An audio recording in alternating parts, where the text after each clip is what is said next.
What if I told you the person you think you are is mostly a memory, not just a past, but a pattern, a looping frequency, a collage of reactions, inherited scripts, forgotten agreements, and crystallized interpretations? Most of us are not living as ourselves. We are living as the echo of our conditioning. We call it personality. We call it just how I am.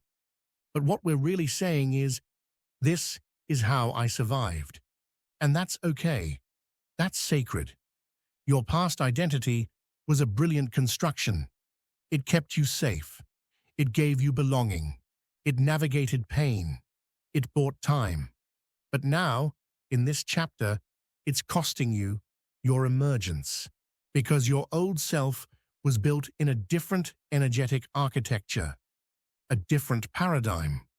It was shaped in response to lower timelines, distorted norms, and outdated beliefs about power, love, success, and safety. The self you built in the fire is not the one who walks in the bloom. To rise, you must release the version of you that was loyal to limitation. That doesn't mean you abandon your history. It means you reclaim your authorship. So let's begin. First, understand this. Identity is not fixed. It's fluid. It's not who you are. It's how you are being. It is shaped moment by your beliefs, emotions, energy, and environment.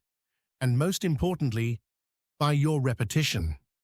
Whatever you repeat, in thought, feeling, story, or behavior, becomes your signal. That signal becomes your magnet. That magnet becomes your life. So if you want to change your life, don't chase outcomes, shift identity, but not through force, through frequency. This is identity alchemy. Not becoming something new, but revealing what was buried, peeling away the survival masks, untangling the inherited programs, excavating the dormant blueprint beneath your conditioning. To do this, you must step out of the trance of familiarity, because your nervous system doesn't just crave safety, it craves the familiar, even when that familiarity is misaligned. You'll choose the known cage over the unknown sky if your body doesn't believe it's safe to fly. That's why most transformation work fails. People try to leap into new realities while dragging the weight of outdated identities. They recite affirmations from a self they don't yet believe in. They set goals from a consciousness that was trained to shrink. You cannot build a quantum future with a survival-era self-concept. So we pause, we witness, we become aware of the code behind the mask. Start here. Whose voice lives inside your self-doubt? What identity patterns are actually protection strategies? Which beliefs about yourself feel heavy, inherited, or outdated? What parts of you are still trying to earn love through performance? This is not about shame. It's about seeing clearly, because what you see, you can shift. This work is not cosmetic. It is cellular. You are rewriting the energetic scaffolding of who you believe yourself to be. That's why it can feel like grief. You are not just becoming new.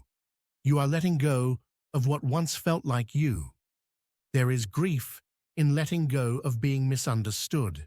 There is grief in no longer being the martyr, the fixer, the good girl, the strong one.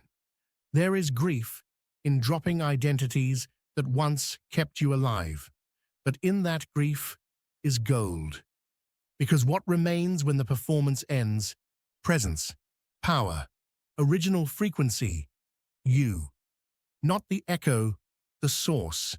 And from that place, you do not become someone new. You remember who you were before the forgetting. This has been an excerpt from the best-selling ebook, Quantum You. Read it free on Kindle Unlimited or own it for just $3.99. Click the link in the description. Finally, you can live the life you truly want. Why wait?